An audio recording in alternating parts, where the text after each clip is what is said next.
Assembly ఎన్నికల ఫలితాల్లో కాంగ్రెస్ విజయంతో సీఎంగా రేవంత్ బాధ్యతలు చేపట్టడంతో గత కొంతకాలంగా టీపీసీసీ మార్పు ఉండబోతున్నట్లు ప్రచారం జరుగుతోంది.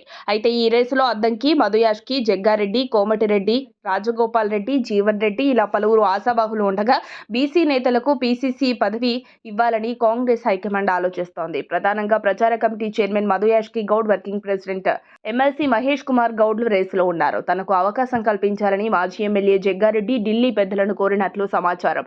ఇటీవల జరిగిన అసెంబ్లీ ఎన్నికల్లో బీసీలకు ఎక్కువ సీట్లు కేటాయించలేదని, కొన్ని చోట్ల ఇచ్చినా ఆయా సెగ్మెంట్లలోని స్థానిక పరిస్థితుల నేపథ్యంలో అభ్యర్థులు గెలవలేకపోయారని బీసీ నేతలు హైకమాండ్కు వివరించారు.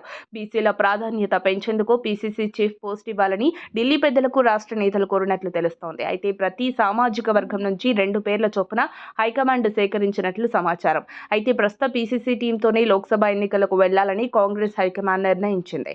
ఆ తర్వాతే పీసీసీలో మార్పులు ఉంటాయని స్పష్టం చేసింది. ఈ విషయాన్ని ఏఐసీసీతో పాటు పీసీసీకి చెందిన కీలక నేతలకు హైకమాండ్ స్పష్టం చేసినట్లు తెలిసిందే.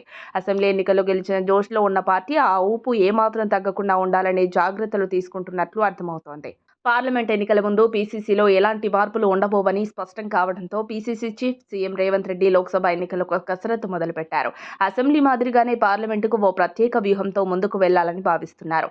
ఇప్పటికే ఆయన కోర్ టీంను అలర్ట్ చేశారు. రేవంత్ కోర్ టీంలోని 50 మంది నేతలకు, సిట్టింగ్ ఎమ్మెల్యేలకు 17 సెగ్మెంట్లలో కనీసం 12కు పైగా గెలవాల్సిందేనని టార్గెట్ పెట్టారు.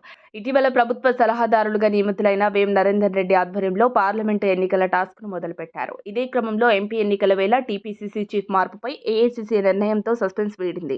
పార్లమెంట్ ఎన్నికల తర్వాత కొత్త పీసీసీ చీఫ్ను ప్రకటించే అవకాశం ఉన్నట్లు పార్టీ వర్గాల్లో చర్చ జరుగుతోంది. ఎవరికి పీసీసీ చీఫ్ పదవి దక్కనుందో వేచి చూడాల్సిందే.